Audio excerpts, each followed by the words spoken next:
స్థిరమైన నమ్మకమైన రాబడినిచ్చేదిగా మొక్కజొన్న పంట రైతుల ఆదరణ పొందుతోంది. సాగులో అందివచ్చిన శాస్త్రీయతతో ఎకరాకు 45 నుంచి 50 క్వింటాల దిగుబడిని తీస్తున్నారు మన రైతులు.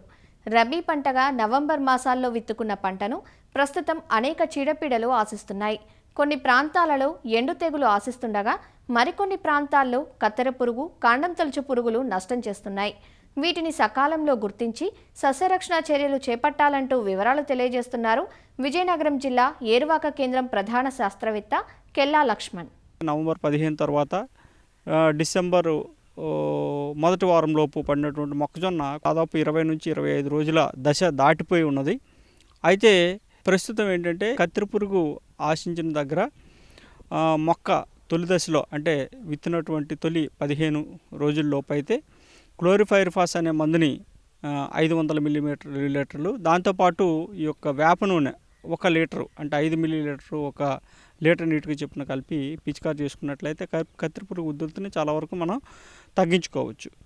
అదేవిధంగా ఒకవేళ 20 రోజుల పైబడినటువంటి పైరు అయితే మాత్రం ఇమామెక్టిన్ బెంజియేట్ అనే మందుని 80 గ్రాములు ఎకరానికి అంటే 0.4 గ్రాముల నుంచి 0.5 గ్రాములు లీటర్ నీటికి చొప్పున కలిపి, దాంతోపాటు ఈ యొక్క వేప నూనెని కూడా 1 లీటరు మందుని 1 ఎకరానికి చొప్పున అంటే 5 మిల్లీలీటర్లు 1 లీటర్ నీటికి చొప్పున కలిపి పిచికారి చేసుకున్నట్లయితే ఈ యొక్క కత్తెర పురుగుని చాలా వరకు సమర్థవంతంగా నివారించుకోవచ్చు.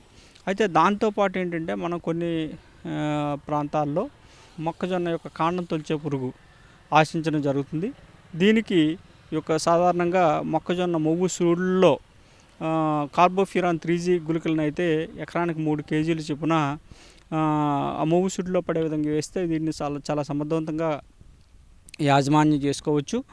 లేదంటే ఈ యొక్క క్లోరాంట్రినిల్ప్రోల్ అనే మందుని 60 మిల్లీలీటర్లు 1 ఎకరానికి అంటే 0.3 మిల్లీలీటర్లు 1 లీటర్ నీటికి చొప్పున కలుపుకొని మనం మొవ్వు సుడిలో పడే విధంగా కానీ కొంచెం పిచికారి చేసుకున్నట్లయితే దీన్ని కూడా సమర్థవంతంగా నివారించుకోవచ్చు.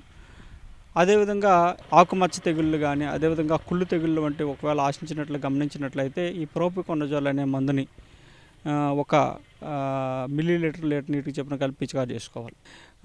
30 రోజులు పైబడినటువంటి పంటకైతే ఒకసారి నత్రజని ఎరువుని అందించుకోవాలి.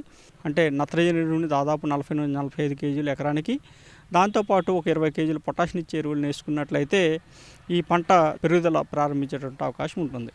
అదేవిధంగా 60 రోజులు పైబడినటువంటి పంట ఉన్నట్లయితే దానికి కూడా ఏంటంటే నత్రజని ఎరువుని దాంతోపాటు పొటాష్ ఎరువుని కూడా మనం అందించుకోవాలి. నత్రజని దాదాపు మన సిఫార్సు మేరకు 40 నుంచి 45 కిలోలు 1 ఎకరానికి యూరియా అయితే వేసుకోవాలి. దాంతోపాటు మ్యూరేట్ ఆఫ్ పొటాషియం 20 కిలోలు. ఈ విధంగా మన సిఫార్సు చేసిన ఎరువుల్ని అదే ఒకవేళ పురుగు కానీ తెగుళ్ళు కానీ ఆశించినట్లయితే వాటిని గమనించుకొని సస్యరక్షణ చర్యలు చేపట్టినట్లయితే మళ్ళీ మొక్కజొన్న మనం ఆశించిన మేరకు దిగుబడులు సాధించేటువంటి అవకాశం ఉంటుంది.